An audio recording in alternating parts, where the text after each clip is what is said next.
Hello, my name is Nairobi, and I'm one of the social workers here at the Hawaii Veteran Health Center. I specialize in working with clients that suffer from post traumatic stress disorder, also known as PTSD. I chose to do my project on PTSD because I plan on commissioning into whichever branch takes me once I complete my MSW and licensure. I know my population will mostly include patients with PTSD, not necessarily from war or combat, but also overall training. And unfortunately, assault is fairly common throughout the branches, so I'll probably come across a lot of clients who have had those experiences. PTSD comes in many different shapes and forms. According to Roberta Sands, PTSD is a psychiatric disorder that occurs in people who have experienced or witnessed a traumatic event such as a natural disaster, a serious accident, a terrorist act, war or combat, rape, threatened with death, sexual violence, or serious injury. People with PTSD tend to have intense, disturbing thoughts and feelings related to their experience that lasted long after the traumatic event has ended. They may relive the event through flashbacks or nightmares. They may feel sadness, fear, or anger, and they may feel detached or estranged from other people. People with PTSD may avoid situations or people that remind them of the traumatic event, and they may have a strong negative reaction to something as common as a loud noise or an accidental touch. At my facility, we conduct assessments through questionnaires based on skills. Specifically, we use the Primary Care PTSD screen for DSM 5. It typically involves 5 yes or no questions about their experiences within the last month around their overall emotional well being. Questions surrounding their past with nightmares surrounding their experience, their initial traumatic experience, detachment in their life, emptiness they feel, and the frequency of negative thoughts that they have. In this project, I'll be following 3 steps of treatment: exposure therapy, cognitive processing therapy, and cognitive restructuring. Exposure therapy involves allowing the client to go through their traumatic experience again through storytelling, allowing the client to reach a controlled level of anxiety until they are no longer as aroused by the experience. Many people will find this treatment unethical because we are forcing people to relive their worst experiences, but there is no physical harm involved with this treatment method. With established boundaries and healthy communication, clients should have no additional negative effects that come from recalling their negative experiences. The key to cognitive processing is validating their experiences, justifying why they did what they did in that moment, and having them understand they did all they could have. It encourages the client to become more aware of their relationship between their thoughts and emotions. Cognitive restructuring is guiding the client to reframe their thinking patterns and providing an alternative thought process and habits that they can incorporate into their daily habits. Things like breathing techniques and emotional regulation tactics are common in this step. In this video, my client is a veteran who has gone through a direct attack on himself and 13 others during his first ever tour in Iraq, and we'll be going through all 3 steps of treatment throughout this video. Thanks. Hi, John. Welcome back. I remember after our initial intake appointment, you mentioned feelings of anxiety surrounding your first 10 years of service. I was just wondering if you could share, like, what are your most stressful times that you experienced, or one memory that continues to stick with you? Yeah, sure. So I served 10 years, like you said. I served in Iraq, Kuwait, and 2 rotations in Afghanistan. I would have to say the most stressful event was probably when we were in Iraq. Was in the summer of '09, and we were coming down this pretty deserted road. And usually that's like a very obvious sign of an IED, right? We're in a convoy of 4 Humvees. The first Humvee, each Humvee had around 4 people. And as we're coming up on this pretty empty road, you just hear a huge boom. And the first Humvee is just blasted to smithereens. And then there's just instant firing on our entire convoy. Luckily, we all made it out alive, but that was 100% one of the most stressful environments I've ever been in. How did you feel in that exact moment when you were being attacked? I felt terrified. The army trains you and they train you over and over again to prepare you for a situation that is just like that. But you never know how you're going to react until you're in that situation. And you hope to be the person who stands up and their instincts kick in and start just going. But I wasn't. I froze. What were you thinking about? Were you thinking about anything? It was, I wasn't really thinking of anything. All there was this ringing in my ear because the explosion was so loud. And the first thing I did was look to the guy next to me, and he was just as frozen. The only people in the Humvee who were kicked into motion were the two sergeants in the vehicle. We were just PFCs at the time. How does that affect you today? Do certain sounds trigger you? Anything like that? It comes in waves. Obviously, the old fireworks is a huge problem that most veterans face, but people don't think about the small stuff. Just a couple weeks ago, my daughter's was making a hot pocket, and the microwave, it beeped, it went off, and I don't know what happened. I just freaked out. I freaked out. I ran outside and I started looking for cover. How did your daughters react? They have seen me act like that multiple times. I'm ashamed to say, but they know now that it's nothing. It's no hatred towards them. It's just I'm trying my best, and they react. They react relatively well now. Are you married? Yes. Are they aware? Is your partner aware of your experience? Have you shared in depth of what happened? You never really go 100% in depth. You want to, but you're just so scared of scaring the other person. So sadly, I have not. Have you completely shared today? I would say yes, mostly because it's easier. It's easier to share with a stranger than share with someone you know really well. Well, I'm glad you're sharing with me, and I appreciate that. Are there any other details that you've left out that you feel still bother you, though, that come up in dreams or while you're just out at the mall or something? So this one's kind of embarrassing.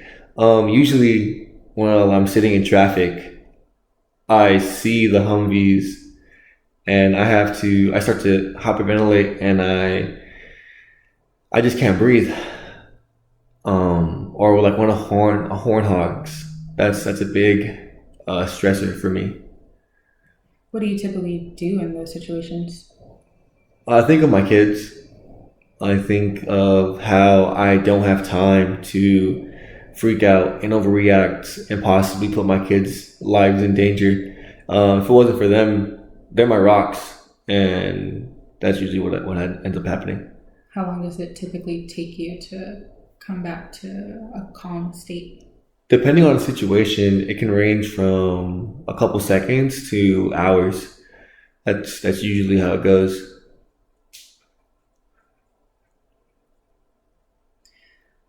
Well, I would suggest in times like that, breathing exercises. Have you heard of those or tried those before? I've never really tried them, but I have heard of them. So my favorite personally is the 4-2-6 method. It's where you take in 4 deep breaths or four count long breath, hold it for 2 seconds, and then exhale for 6 seconds. I usually do this about 3 times during stressful times, when I find my anxiety rising up or when I start remembering things I don't necessarily want to remember. That usually calms you down. It lets you ground yourself and get back to where you were and not in your memory. Do you want to try it? Yeah, sure. So let's see. I'm going to start counting. Or here, I'll just tap so you don't have to hear it. But you're going to breathe in, and then I'll hold. I'll tell you to hold, and then just exhale for 6. Ready? Mm-hmm. Hold. and exhale.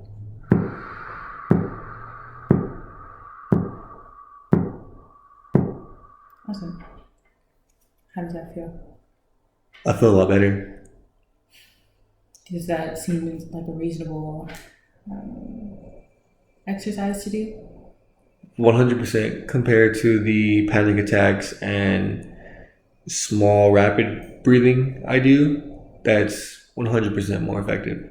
Well, this isn't an end all be all cure for panic attacks and your heavy breathing, but it should definitely help. And if it doesn't, our next appointment, we can definitely go over some other exercises that you can take home and work on. Well, I appreciate you sharing the details of your experience in Iraq. I can see how a stressful situation like that can induce panic attacks and anxiety, as you've expressed. I did want to touch on how your return home was and how your family reacted. Yeah, sure. It was really confusing. I obviously they were excited that I came back unharmed and in good health, but I could feel nothing but guilt for leaving them and even putting them in a situation like that. Why would you say you feel guilty? I deployed and left them behind, putting them. If I would have passed, my wife would have to take care of our two kids by herself. I put our entire family in jeopardy. Well, why did you join in the first place? Honestly, I needed to support my family. I didn't really have a good job anywhere else, and I just needed the money. Do you feel like you could have done anything different that day? The day of the attack, Mm-hmm. I don't know. I want to say yes, and I want to say that I would have acted 100% different, but you don't know until you're in a situation again. That's true. Do you feel like you did everything you learned in your trainings? At first, I froze. Yeah. I didn't move for a solid, I want to say 10 seconds, but those 10 seconds could have been the difference between one of my guys being mangled or not. After that, I kicked into action and I followed my training. Well, that's good. That's what you're trained to do. And nobody died, you said, right? Nobody died, but the injuries on these guys, I think death would have been an easier way to go. Why do you say that? Just amputees, third degree burns, paralyzation from the neck down. They would have died heroes that day. But now most of them are just homeless vets. Another statistic. Do you feel like you should be in their place? If I could, I would. And I know that's selfish to my family, but I just feel so guilty for not doing more. Do you, excuse me, did you know that they were going to place an IED there or that you guys were going to be under attack that day, that hour, that moment? I should have saw it. I didn't know, but I should have saw it. Should have, but did you?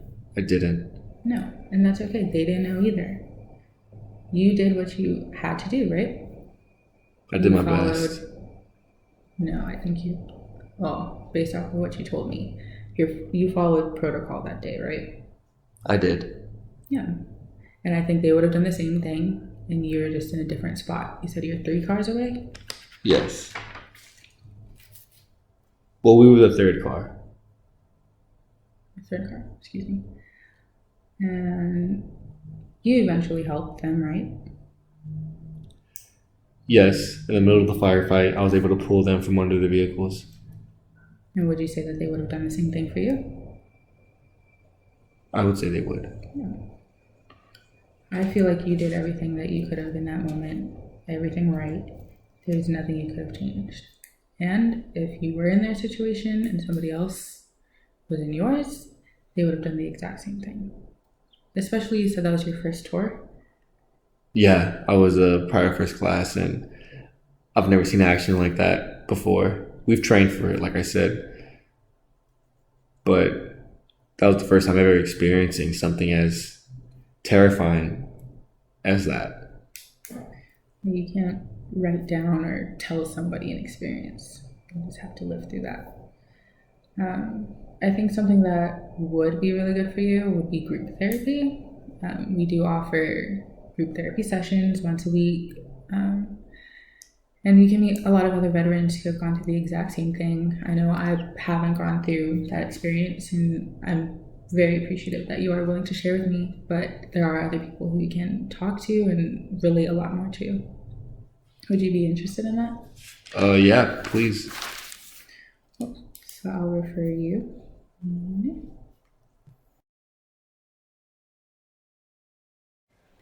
Before we end today, I did want to work on acknowledging your thinking patterns. I see that you have some negative emotions towards your past experiences and past actions that you've decided to make, and I feel like you have some regret towards yourself. So next time you have an anxiety attack, I want you to bring your awareness to your surroundings. This is obviously going to take a lot. It's going to require practice and patience with yourself. But during this time, you can also use the breathing technique that we went over. But I want you to think about what's triggering you in that moment and challenge those thoughts. For example, you mentioned traffic earlier. What about traffic stresses you out? It's just the exact formation as our convoy was. Two cars in front, one behind. It's stressful. And then on top of that, the anxiety of the honking and the noise of just super loud cars, and usually on the freeway, the anger that comes with it is just like a cherry on the top. I just get flashbacks to that moment, and I know it's not real, but it's still there. Do you feel like another attack could happen right there in that moment where you are, realistically, on the freeway or on the street that you're on? So in the moment, yes, I would say 99% of the time, I feel that there's going to be 100% an attack that's going to happen where I am, just because of what happened in the past. But usually when I get home, I realize that there was no attack coming. There was not going to be a bomb 2 cars in front of me setting a car off. Yeah. So I think in those moments in traffic, if you can try to rationalize that moment, if you can peek into other people's cars, see what they're doing, I'm sure 95% of the people are going to be on their phone, not even paying attention, or they're singing and dancing. But bring your awareness to the present moment and not your memory of what has happened. Thinking about how the likelihood of another attack happening in your exact moment is not very likely. Can you think of any other triggers that have come up in the past? In terms of triggers, I would say the news is the big one. I typically try to stay away from the news. You know how toxic it can be and how terrifying the news can be. For example, the Boston Marathon bombing. I remember I was just watching TV, and something is just so big you can't avoid it. And this was one of those things. It came up, breaking news. I wasn't even on a news channel, and I was glued to the screen. I couldn't look away. I was glued to the screen in fear, and I remember thinking to myself, if someone can build a bomb that can maim and kill multiple people with just a pressure cooker in one of the biggest cities in America, what's stopping them from doing it here? Why would it not happen here? So typically I try to stay away from the news. Yeah, that's totally understandable. How long has it been since you've last watched the news, sat down and watched the news? So I would have to say it's been a couple months. And even then, the last time I really watched the news, it was because my wife was watching it and I happened to be walking by. My family knows I don't watch the news, so usually they just turn it off, but it was my fault. I happened to walk behind her and there was a car accident on TV, and I just got glued to the screen again, and all those flashbacks came back. So it doesn't even have to be something hostile with a hostile intent. It could just be something gruesome or an explosion, and it just takes me back and it gives me anxiety. Yeah. So moving forward, I want to encourage you to try to sit there and watch the news. Sit through one whole 30-minute or an hour-long program.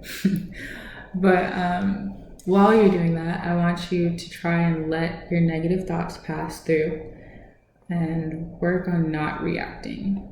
A lot of times the beliefs that you do have about the situation, whether they're rational or irrational, is what causes an emotional reaction. So based off of what you're telling me, a lot of your emotional responses are coming from your past experiences. You're believing that these are similar situations to what you've gone through.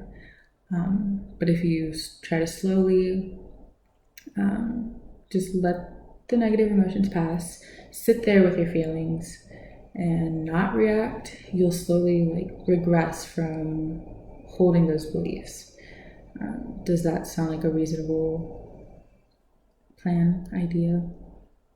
I think I can do that. I think it's about time I not move on and forget, but move on and acknowledge that they lived through me, and I need to be able to move on with my life, not just for me, but for my family, my kids. I can't be that person who ducks every time a horn is honked, apologies, or a door is slammed or something like that. So I think I'm ready for this. Yeah, and I'm happy to hear that. That does show a lot of motivation on your part. And on top of that, another thing that I wanted to cover was also some phrases that you have said in the past or earlier today. One of them being feeling that you should have done more to help your friends. Changing situation or statements like that to recognizing that you did all that you could have and telling yourself that I did all that I could have. Is there another statement that you feel like you've said before or that you tend to think a lot? I would catch myself saying I wish I never went. Yeah. But after talking to you, I realized that if I didn't go, maybe those guys wouldn't have survived. Yeah. And I think also you made a big sacrifice for your family. You went out there for your family. You joined for your family. And now you're back and you still get to take care of them.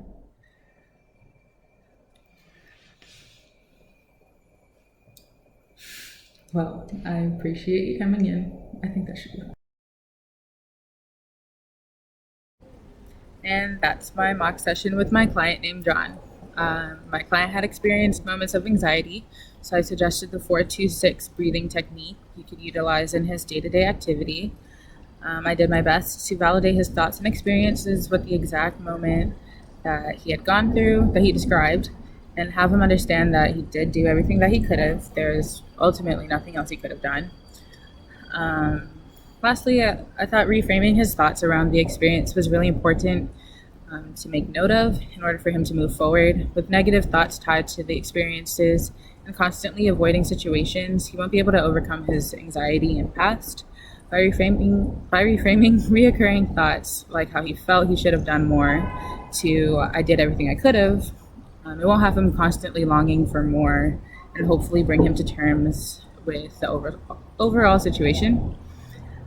Suggesting group therapy was also something I felt was beneficial for a client like John. Though he was expressive during our session, he does not open up to many people outside of the office. If he is surrounded by people with similar experiences, especially those who understand the military culture, it could bring a positive outcome to overall treatment.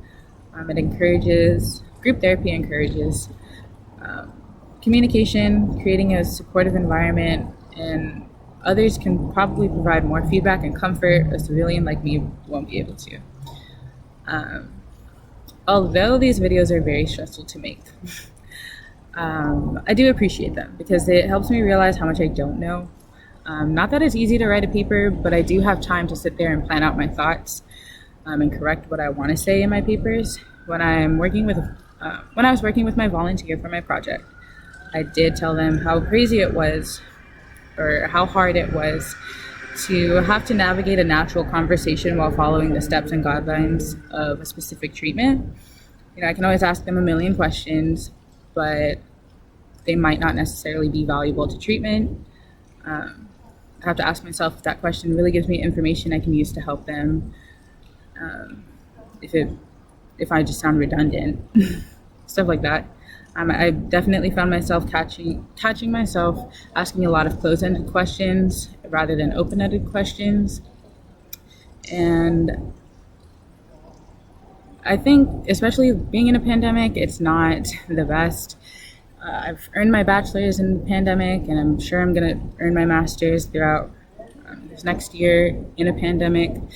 So I'm not too sure how face to face in real life is going to go, but I'll probably sound really robotic in my beginning years of practice, but hopefully it comes natural after some time, after some practice. But not that I do want to do more projects like this, but they are very helpful under the circumstances that we're in. So I appreciate them, and yeah, thank you.